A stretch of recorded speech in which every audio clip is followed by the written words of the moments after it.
Assalamualaikum warahmatullahi wabarakatuh. Innal hamdalillah nahmaduhu wa nasta'inuhu wa nastaghfiruh wa na'udzu billahi min shururi anfusina wa min sayyiati a'malina. Man yahdihillahu fala mudilla lahu ومن يضلل فلا هادي له أشهد أن لا إله إلا الله وحده لا شريك له وأشهد أن محمدا عبده ورسوله صلى الله عليه وسلم وقال الله عز وجل يا أيها الذين آمنوا اتقوا الله حق تقاته ولا تموتن إلا وأنتم مسلمون يا أيها الناس اتقوا ربكم الذي خلقكم من نفس واحدة وخلق منها زوجها وبث منهما رجالا كثيرا ونساء واتقوا الله الذي تساءلون به والأرحام إن الله كان عليكم رقيبا يا أيها الذين آمنوا اتقوا الله وقولوا قولا سديدا يصلح لكم أعمالكم ويغفر لكم ذنوبكم ومن يطع الله ورسوله فقد فاز فوزا عظيما أما بعد. Bapak Ibu sekalian, jamaah kaum muslimin rahimani wa rahimakumullah. Pertama-tama marilah kita bersyukur kehadirat Allah Subhanahu wa taala atas segala limpahan nikmat yang begitu besar yang telah Allah berikan kepada kita semua. Dan yakinlah Bapak Ibu sekalian bahwasanya tidaklah kita ini bisa hidup kecuali dengan nikmat dari Allah Subhanahu wa taala. Setiap detik dari hidup kita semuanya atas karunia nikmat dari Allah Subhanahu wa ta'ala. Oleh karenanya kewajiban kita sebagai seorang hamba adalah bersyukur kepada Allah atas semua nikmat-nikmat tersebut. Bapak Ibu sekalian rahimani wa rahimakumullah, saya juga mari mengajak kepada kita semua untuk senantiasa meningkatkan ketakwaan kita kepada Allah Subhanahu wa ta'ala. Karena ketakwaan itu adalah yang menjadi bekal kita, bekal terbaik kita untuk nanti kembali ke hadapan Allah Subhanahu wa ta'ala. Karena saya yakin kita semua di sini meyakini bahwa kita tidak mungkin akan bisa hidup kekal selamanya. Ya. Bapak Ibu sekalian, kalau kita sekarang merenungi, kita ini kan tinggal menunggu giliran. Tinggal menunggu giliran untuk kembali menghadap Allah. Coba Bapak Ibu tengok kanan kiri. Mungkin tahun lalu masih ada tetangga kita, saudara kita. Tahun ini mungkin sudah tidak ada. Sudah dahulu mendahului kita, dipanggil Allah Subhanahu wa ta'ala. Pertanyaannya bukan masalah kapan dipanggilnya. Kalau dipanggilnya itu sudah ada ketentuannya. Setiap kita sudah punya ketentuan kapan Allah akan panggil, hanya saja dirahasiakan waktunya. Yang jadi pertanyaannya adalah, sudah siapkah kita untuk menghadap Allah, mempertanggungjawabkan semua apa yang sudah kita lakukan di dunia ini di hadapannya? Ini pertanyaan paling penting yang harus kita senantiasa tujukan pada diri kita sendiri. Umur saya sudah 50 tahun. Kalau standar umur itu 63 misalnya, ya, umatnya Nabi Muhammad itu, Nabi mengatakan antara 60 sampai 70. Kalau sekarang sudah 50 tahun, berarti ya sekitaran 20 tahun lagi. Sudah siapkah kita untuk kembali kepada Allah? Ya. Atau kita sekarang berkonsentrasi melakukan apa yang terbaik yang bisa kita lakukan di sisa-sisa umur yang masih Allah titipkan kepada kita. Oleh karenanya Bapak Ibu sekalian, di antara nikmat Allah yang sangat besar yang Allah berikan kepada hamba-hambanya, Allah menciptakan, memberikan kepada kita satu waktu tertentu. Waktu tertentu, tidak setiap waktu ada. Waktu tertentu di mana di waktu itu amal ibadah begitu mudah dilakukan. Sementara ketergelinciran, kesalahan dibuat sedikit. Di mana pada waktu itu amal kebaikan yang kecil dilipat gandakan begitu besar, berlipat ganda, bahkan tanpa ada hitungan. Allah Subhanahu wa ta'ala ciptakan satu waktu untuk kita kaum muslimin, satu waktu di mana setiap detiknya itu penuh dengan keberkahan. Apa itu Bapak Ibu sekalian? Waktu di mana hari ini kita ada, yaitu di bulan Ramadan. Ini adalah waktu-waktu yang sangat sebentar, tidak panjang, hanya 1 bulan, di mana amal kebaikan yang kita lakukan, kita akan dilipat gandakan semua kebaikan-kebaikan tersebut.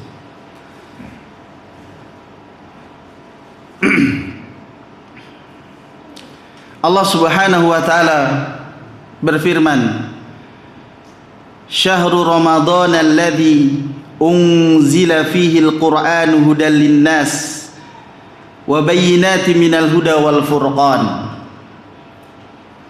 Bulan Ramadan, bulan di mana diturunkan di dalamnya Al-Qur'an. Sebagai apa?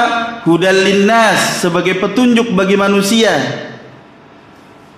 dan juga sebagai alat untuk membedakan yang hak dan yang batil.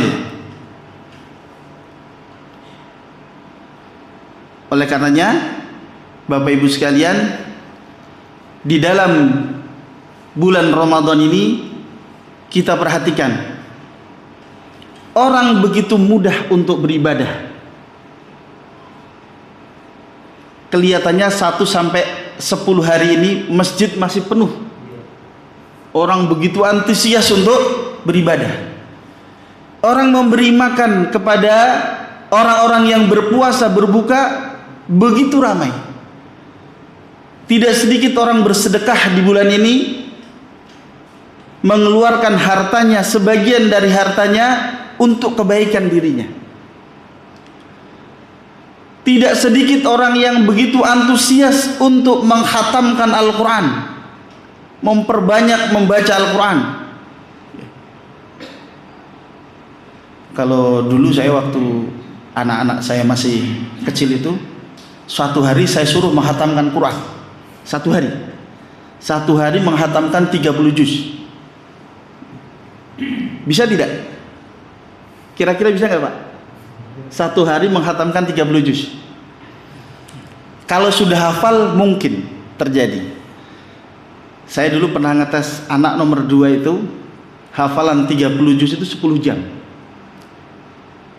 10 jam itu dipotong hanya sholat sama makan. Jadi 10 jam itu bisa selesai tanpa melihat Quran. Bagaimana kalau dia melihat Quran?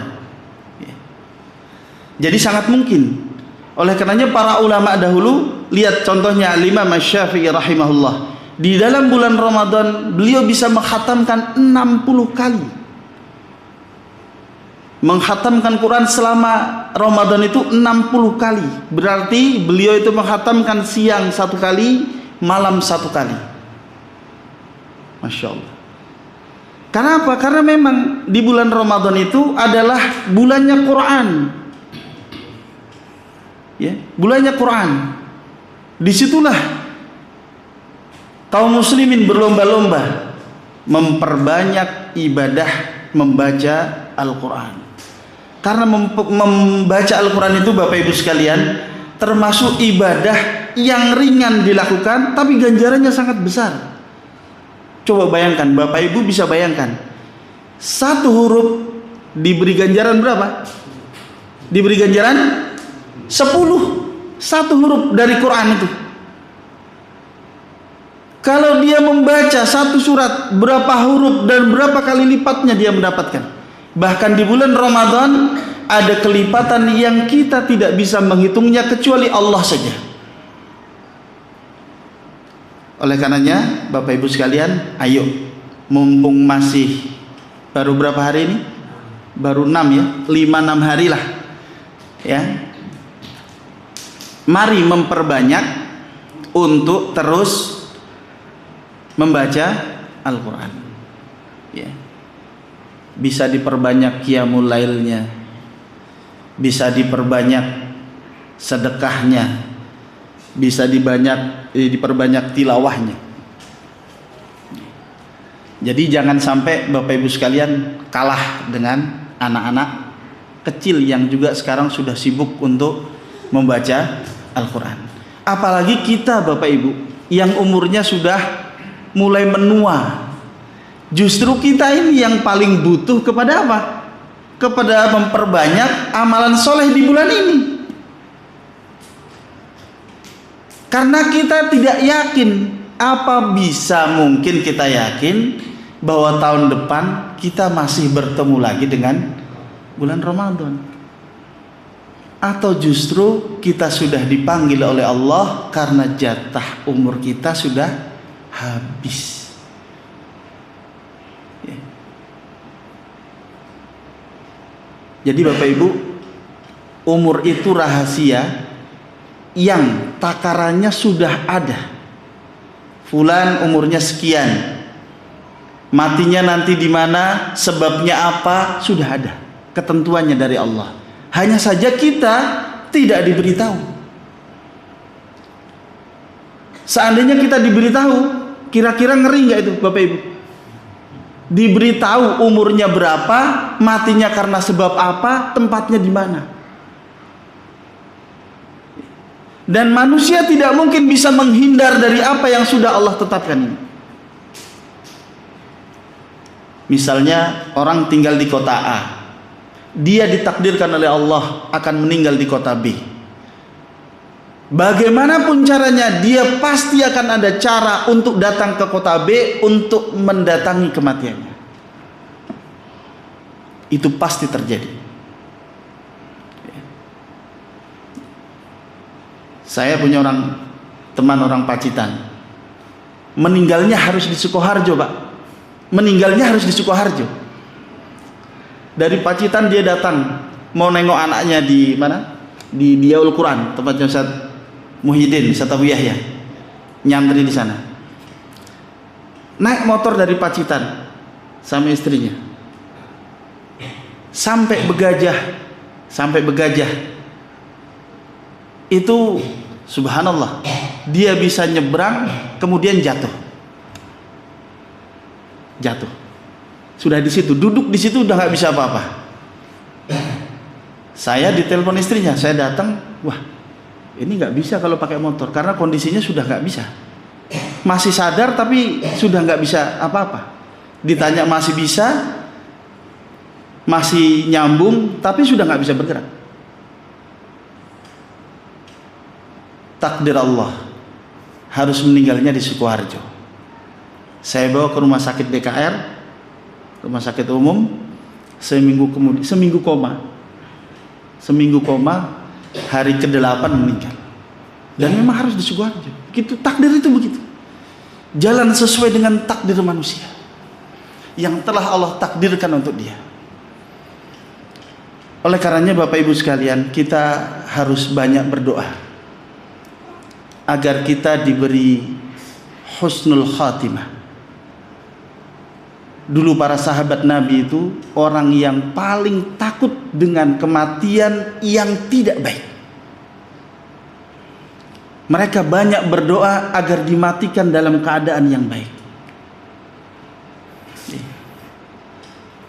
Oleh karenanya saya pribadi mengajak, ayo memanfaatkan waktu yang masih ada pada diri kita ini untuk memperbanyak amal kebaikan. Nah, di sore hari ini Bapak Ibu sekalian, saya akan ambil satu materi yang saya bacakan dari bukunya Syekh Abdul Razak bin Abdul Muhsin, judulnya Maqalat Syahri Ramadan. Saya ambil di babnya tentang keutamaan puasa Ramadan, ya. Fadlus siyam, keutamaan berpuasa, ya. Bapak Ibu sekalian, rahimani wa rahimakumullah. Puasa Ramadan ini adalah sesuatu yang berulang, yang kita alami berulang kali, ya. Alhamdulillah di tahun ini masih diberi kesempatan lagi untuk berada di bulan Ramadan, mengerjakan puasa di bulan ini. Apa sebenarnya keutamaan dari berpuasa di bulan Ramadan ini? Kalau kita berpuasa di bulan ini, apa yang akan kita dapatkan? Keutamaan apa yang akan kita dapatkan? Di antaranya, Bapak Ibu sekalian, wa min fadailis shaum, di antara keutamaan berpuasa di bulan Ramadan itu apa? Bahwasanya Allah Subhanahu wa taala telah mewajibkan puasa ini kepada seluruh umat. Sudah diwajibkan. Allah Subhanahu wa taala berfirman, "Ya ayyuhalladzina amanu kutiba alaikumusiyam kama kutiba 'alal ladzina min qablikum la'allakum tattaqun." Wahai orang-orang yang beriman, yang dipanggil orang beriman, sebab kalau dia tidak beriman tidak mungkin bisa dan mau mengerjakan puasa ini. Tidak mungkin mau, ya. Tidak sedikit sepertinya kalau kita lihat di jalan tuh orang yang tidak berpuasa. Kita tentu tidak boleh berburuk sangka. Bisa jadi dia musafir atau dia sedang ada uzur. Tetapi kalau dia meninggalkan ini karena tanpa uzur yang syar'i, maka sesungguhnya orang itu telah melakukan dosa yang sangat besar. Ya. Tidak bisa diganti kecuali dengan taubat. Berbeda dengan orang yang meninggalkannya karena uzur syar'i, sakit misalnya, atau dia sedang safar berpergian, dia bisa menggantinya di hari lain. Dia dapat uzur dari Allah, boleh berbuka. Nanti di hari lain ketika dia sudah sehat, ketika dia sudah tidak safar, ketika longgar, ketika mungkin dia membayar apa yang dia tinggalkan. Tetapi kalau orang meninggalkannya dengan sengaja, maka dia harus bertobat kepada Allah Subhanahu wa taala, karena ini termasuk minal kabair, termasuk dosa besar. Oleh karenanya Bapak Ibu sekalian, Bapak Ibu yang punya anak, jangan biarkan, apalagi anak-anaknya sudah mulai balik, jangan biarkan mereka meninggalkan berpuasa. Jangan. Didik, ajari, perintahkan anak-anak ini untuk berpuasa. Bahkan di zaman dahulu, di zaman Nabi SAW, anak-anak kecil itu dilatih berpuasa. Sampai dikatakan kalau ada anak-anak mereka yang menangis, dicarikan hiburan supaya anak ini melupakan laparnya dan meneruskan puasanya. Dan ini termasuk salah satu keutamaan yang kita miliki sebagai seorang muslim, bahwasanya kita diberi bulan Ramadan ini dan diberi ibadah puasa ini. Ya. Apa tujuannya kita berpuasa? La'allakum tattaqun. Jadi Bapak Ibu, tujuan akhir dari kita berpuasa ini, dari hari pertama sampai akhir nanti, kita mengikuti di dalamnya berbagai macam kegiatan ibadah. Tujuannya adalah la'allakum tattaqun, agar kalian bertakwa. Dan tadi sudah kita sebutkan, takwa merupakan apa? Bekal terbaik bagi seorang hamba untuk kembali kepada Allah. Wa tazawwadu fa inna khairaz zadit taqwa. Dan berbekalah kalian, karena sesungguhnya sebaik-baik bekal adalah takwa. Ya. Kita alhamdulillah puasa dalam kondisi aman, berkecukupan. Coba kalau kita lihat, tengok saudara-saudara kita di Palestina lah, misalnya, berpuasa saja mereka sudah tidak aman. Berbukanya bagaimana? Mereka mengalami kekurangan. Ini nikmat yang sangat besar yang harus kita syukuri. Dan pasti nanti, thumma latus alunna yauma idzin anin naim. Kemudian benar-benar kalian akan ditanya pada hari itu tentang nikmat-nikmat yang telah Allah berikan. Ya. Jadi Bapak Ibu, jangan dikira gratis nih kita menikmati nikmat Allah sekarang ini. Dikasih kelonggaran rizki, keamanan, kesehatan. Jangan dikira gratis. Ada pertanggungjawaban tentang nikmat-nikmat itu nanti. Termasuk nikmat ini kita berada di bulan Ramadan. Pasti akan ditanya. Siapkan jawaban Bapak Ibu dari sekarang. Apakah termasuk orang yang mensyukuri atas nikmat-nikmat Allah itu, atau menjadi orang-orang yang kufur terhadap nikmat Allah? Silahkan siapkan jawabannya dari sekarang, karena kita pasti nanti akan ditanya. Pasti. Ya. Bapak Ibu sekalian rahimani wa rahimakumullah.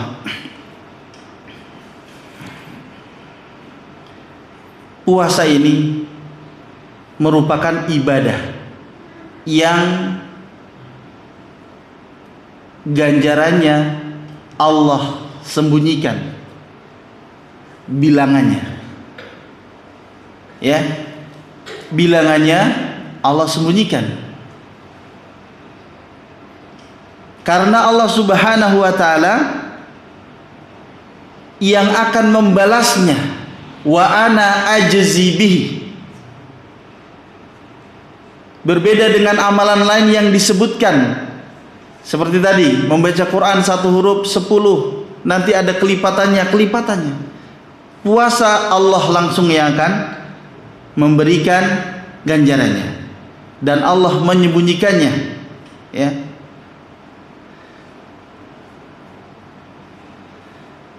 Dan puasa ini, Bapak Ibu sekalian, merupakan wasiat, ya, selalu diberikan kabar gembira dengan datangnya puasa ini oleh Nabi. Bahkan para sahabat, para ulama dahulu, jauh sebelum datangnya bulan Ramadan sudah berdoa agar dipertemukan, agar diberikan umur hingga bertemu dengan bulan Ramadan ini. Masa sudah datang kita sudah berada di dalamnya, kemudian kita tidak memanfaatkannya. Maka jangan sampai Bapak Ibu sekalian kita akan mengalami apa?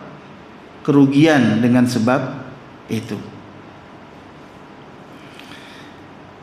Oleh karenanya di antara keutamaan puasa yang kedua, bahwasanya puasa itu ganjarannya tidak terkait dengan bilangan tertentu.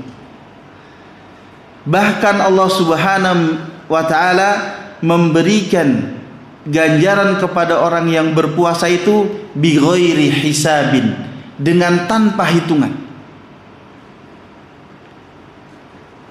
Dalam satu hadis yang diriwayatkan oleh Al-Imam Al-Bukhari dan juga Al-Imam Muslim di dalam kitab sahih keduanya,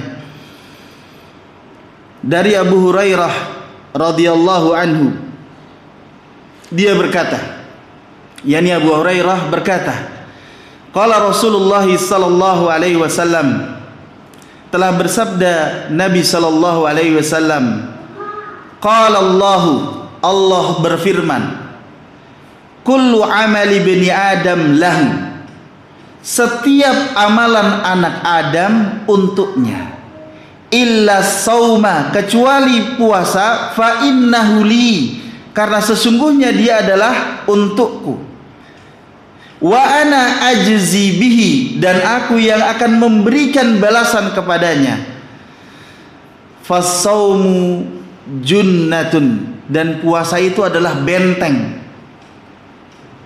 wa idza kana yaumu saumi ahadikum, oleh karenanya apabila seseorang dari kalian berpuasa, fala yarfus, jangan dia mengatakan perkataan kotor, perkataan keji,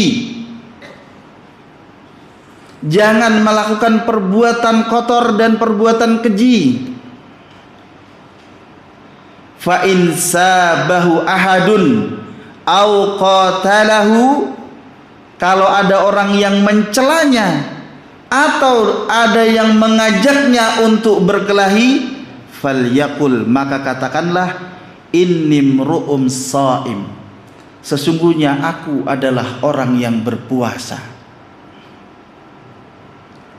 Jadi menahan diri dari semuanya itu, menahan diri dari mencela orang, menggibah, berkata-kata keji, berkata kotor, tahan. Kita sedang berpuasa.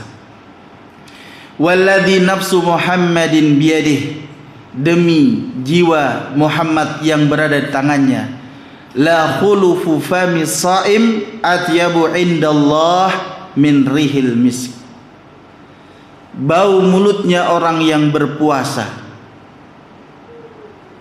Bapak Ibu, kalau orang berpuasa itu mulutnya bau nggak? Pasti bau. Harus jujur kita katakan bau.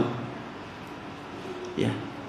Di sisi manusia bau, tapi di sisi Allah, lihat, demi Allah yang jiwa Muhammad di tangannya, sampai bersumpah Nabi, benar-benar diberi taukid, benar-benar bau mulutnya orang yang berpuasa itu di sisi Allah lebih wangi daripada misik, baunya minyak wangi misik, lebih wangi. Jangan dilihat dari kacamata dunia, kita melihatnya dengan kacamata iman. Kalau dunia, wah, masa iya bau, saya lihat, saya cium juga bau gitu. Jangan dilihat dari sisi itu, lihat di sisi Allah Subhanahu wa ta'ala. Semua ini Bapak Ibu perlu keimanan kita. Hadis-hadis Nabi sallallahu alaihi wasallam yang membicarakan tentang sesuatu yang akan datang, maka lihat dengan keimanan. Ya. Kalau kita tidak bisa melihatnya dengan keimanan, akan berbahaya untuk kita. Bapak Ibu pernah dengar ada sahabat Nabi namanya Abu Dahda. Abu Dahda. Abu Dahda ini pernah mendengar Nabi Shallallahu Alaihi Wasallam, ya. Jadi ada seorang sahabat ingin membuat pagar. Pagarnya itu terhalang dengan satu pohon kurma. Secara akal ini nggak akan bisa masuk akal. Demi Allah tidak akan bisa masuk akal. Tapi inilah keimanan. Satu pohon kurma ini diminta oleh Nabi, bebaskan. Orang yang punya pohon kurma ini tidak mau. Tidak. Ini pohon kurma saya tidak akan bebaskan. Bebaskan dia, kamu akan dapat surga. Dia bilang tidak, saya tidak akan membebaskan pohon kurma saya ini. Ada seorang sahabat Nabi namanya Abu Dahda. Dia dengar ini. Dia tanya kepada Nabi Shallallahu Alaihi Wasallam, ya Rasulullah, kalau saya bebaskan satu pohon kurma itu, apakah saya akan masuk surga? Kata Nabi, iya. Abu Dahda datangi orang yang punya pohon kurma ini. Hai fulan, mau tidak satu pohon kurmamu itu yang menghalangi orang yang ingin membuat pagar itu, saya tukar dengan kebun saya. Di kebun saya ada 1000 pohon kurma, ada rumah, ada sumur. Mau tidak kamu kutukar dengan itu? Kira-kira Bapak Ibu masuk akal nggak? Satu pohon kurma ditukar sama kebun itu masuk akal nggak? Nggak masuk akal. Tapi ini salah satu merupakan ciri para sahabat Nabi itu sangat gemar sekali untuk apa? Mendapatkan surga. Ini yang paling penting. Surga yang mereka cari itu betul-betul berada di dalam hatinya. Dunia itu hanya ada di tangannya saja. Tidak pernah masuk ke dalam hatinya dia. Oleh karenanya lihat, kebun yang isinya ribuan kurma, rumah, sumur ditukar dengan satu pohon kurma. Dia ketika sudah orang ini setuju, dia datang ke rumahnya, dia datangi keluarganya. Wahai istriku, sesungguhnya kebun ini, rumah ini, sumur ini sudah kita jual. Kata istrinya, kau jual dengan harga berapa wahai suamiku? Saya jual dengan harga yang sangat mahal. Siapa yang membelinya? Allah Subhanahu wa ta'ala. Istri solehah. Ya, kalau zaman sekarang mungkin marah-marah Pak ya. Ya, satu pohon ditukar sama kebun, istrinya apa nggak marah-marah itu? Tapi lihat, semuanya dengan keimanan. Alhamdulillah, dapat surga. Dah dilepas. Tidak masuk akal. Tapi itulah yang terjadi di zaman Nabi Shallallahu Alaihi Wasallam. Mereka siap mengorbankan apa saja demi mendapatkan satu kata, surga Allah Subhanahu wa ta'ala. Bapak Ibu sekalian, kepayah-payahan kita di dunia yang sudah kita lakukan sampai saat ini, ya, yakinlah, saya yakin Bapak Ibu ini pasti payah sampai detik ini menghadapi kehidupan dunia, banyak pikiran, semuanya itu akan terbayar lunas kemudian hari kalau kita mendapatkan surganya Allah. Semuanya itu tidak akan terasa, tidak akan terasa. Bahkan orang yang terakhir masuk surga, ya, orang yang terakhir masuk surga Bapak Ibu, dikatakan oleh Nabi SAW, dia disiksa di neraka habis-habisan, penderitaan dia dapati. Ketika dia masuk neraka, semua kenikmatan yang dia pernah rasakan di dunia hilang. Dia merasa orang yang paling sengsara, tidak pernah merasakan kebahagiaan sama sekali. Disiksa di dalam neraka, begitu dimasukkan ke dalam surga, dia lupa semuanya itu. Dia merasa dirinya adalah orang yang paling bahagia. Kamu terakhir masuk surga Mas, paling terakhir aja dia merasakan kebahagiaan dan melupakan semua penderitaan yang dia alami. Oleh karenanya Bapak Ibu sekalian rahimani wa rahimakumullah, penting bagi kita untuk mencari yang namanya surga.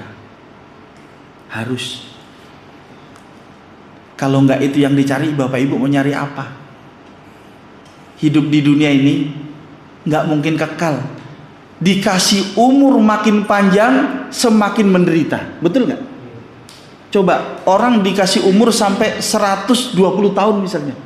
Kira-kira makin susah atau nikmat? Makin susah. Tulang belulangnya semakin rapuh, makan makin gak enak, serba gak enak. Ya. Maka Bapak Ibu sekalian, yuk yang sedikit ini dari waktu yang tersisa kita manfaatkan dengan sebaik-baiknya. Bahkan bau mulut kita saja ketika kita puasa itu lebih wangi daripada rihil misk, dari baunya minyak wangi, ya. Oleh karenanya jangan sia-siakan apa yang Allah berikan kepada kita. Dan Bapak Ibu sekalian rahimani wa rahimakumullah, orang yang berpuasa itu dia punya dua kebahagiaan. Satu kebahagiaan akan dia dapatkan di dunia. Lis-shaimi farhatani. Bagi orang yang berpuasa itu ada dua kebahagiaan.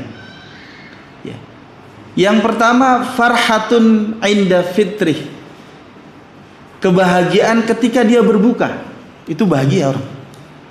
Setelah menahan puasa seharian, datang waktu azan. Maka ada kebahagiaan dalam hatinya ketika berbuka. Kebahagiaan kedua akan kita dapatkan nanti saat kita bertemu Allah Subhanahu wa ta'ala. Itu kebahagiaan kedua yang akan kita dapatkan. Oleh karenanya setiap sesuatu yang Allah Subhanahu wa ta'ala dan Nabi sallallahu alaihi wasallam khabarkan tentang sesuatu yang akan datang, yakinilah semuanya itu pasti benar dan kita insya Allah pasti akan mendapatkannya. Kemudian Bapak Ibu sekalian rahimani wa rahimakumullah, di antara keutamaan puasa yang ketiga yang lain adalah bahwasanya puasa itu akan memberikan syafaat pada hari kiamat kepada orang yang melakukannya. Ingat Bapak Ibu sekalian, hari kiamat itu adalah hari yang penuh dengan huru-hara, penuh dengan kesengsaraan, penuh dengan penderitaan. Bukan hari yang mudah. Hari kiamat itu adalah hari yang sangat mengerikan.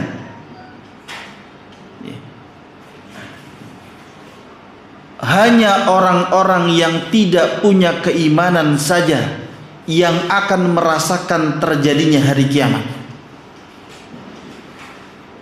Sementara orang-orang mukmin yang punya keimanan dalam hatinya, Allah Subhanahu wa ta'ala akan wafatkan. Tapi setelah hari kiamat ada hari berbangkit. Di situ juga ada hari yang sangat berat. Maka Allah Subhanahu wa ta'ala menjadikan puasa ini sebagai syafi', sebagai pemberi syafaat kepada kita yang melakukannya, ya, kepada kita yang melakukannya. Nabi SAW di dalam salah satu hadisnya dari Abdullah ibnu Amr radhiyallahu anhu, anna Nabiyya sallallahu alaihi wasallam qala, Nabi sallallahu alaihi wasallam bersabda, as-siyamu wal qur'anu yasfa'ani lil abdi yaumal qiyamah. Puasa dan Al-Quran akan memberikan syafaat kepada seorang hamba pada hari kiamat. Yaqulus siyam, puasa berkata, ayyu rabbi, wahai Rabbku, mana'tuhu ta'am was sahawat bin nahar. Telah, ya, aku, ya kata puasa, telah menghalangi hambamu ini untuk makan dan menyalurkan sahwatnya bin nahar, ketika siang hari. Fasyaffi'ni, maka berilah izin kepadaku untuk memberi syafaat kepadanya, kata puasa. Kemudian yaqulul Quran, kemudian Quran berkata, mana'tuhun nauma bil lail fasaffi'ni fihi. Al-Quran berkata, aku telah menghalanginya untuk tidur di malam hari karena dia sibuk membaca Al-Quran. Fasaffi'ni, maka izinkan kepadaku untuk memberikan syafaat kepadanya. Qala fayusafa'ani, maka Allah Subhanahu wa taala mengatakan, maka berilah syafaat kepada hambaku yang melakukan puasa dan juga membaca Al-Quran tersebut.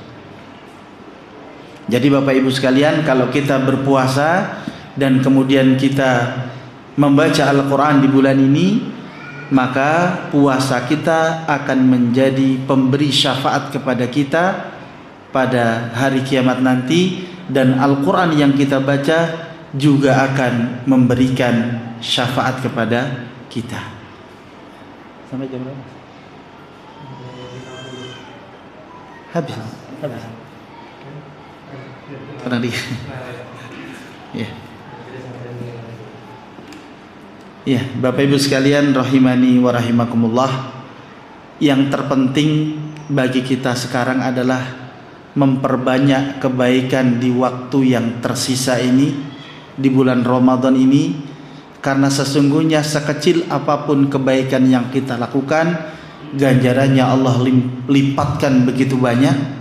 Dan jangan sia-siakan kebaikan, melakukan kebaikan di bulan ini. Apapun kebaikan yang bisa kita lakukan detik demi detik di hari-hari berpuasa ini, lakukanlah. Baik itu dengan baca Qur'annya, sedekahnya, zikirnya, sholawatnya, dan apapun yang bisa kita lakukan dari satu kebaikan, lakukanlah. Lakukanlah Bapak Ibu, supaya itu semua kelak bisa menjadi bekal kita kehadirat Allah Subhanahu wa ta'ala. Jangan pernah mimpi bahwa kita akan kekal abadi. Sesungguhnya yang namanya kematian pasti akan mendatangi kita, dan kita pasti akan dimintai pertanggungjawaban dari setiap apa yang kita lakukan. Pasti akan dimintai pertanggungjawaban. Kita tidak akan bisa mengelak sedikit pun dari mempertanggungjawabkan apa yang sudah kita lakukan. Oleh karenanya, mari dari sisa yang ada, sisa umur kita, sisa waktu kita, kita pakai untuk semuanya untuk kebaikan, dan itu semua semoga dapat menjadi bekal kita untuk menghadap Allah Subhanahu wa ta'ala. Barangkali ini Bapak Ibu sekalian yang bisa saya sampaikan di sore hari ini. Mohon maaf atas kesalahan dalam berbicara dan apa yang dari penyampaian yang saya sampaikan, karena sesungguhnya kebenaran dari Allah dan kesalahan dari pribadi saya yang dhaif. Wallahu a'lam bishawab. Wassalamualaikum warahmatullahi wabarakatuh.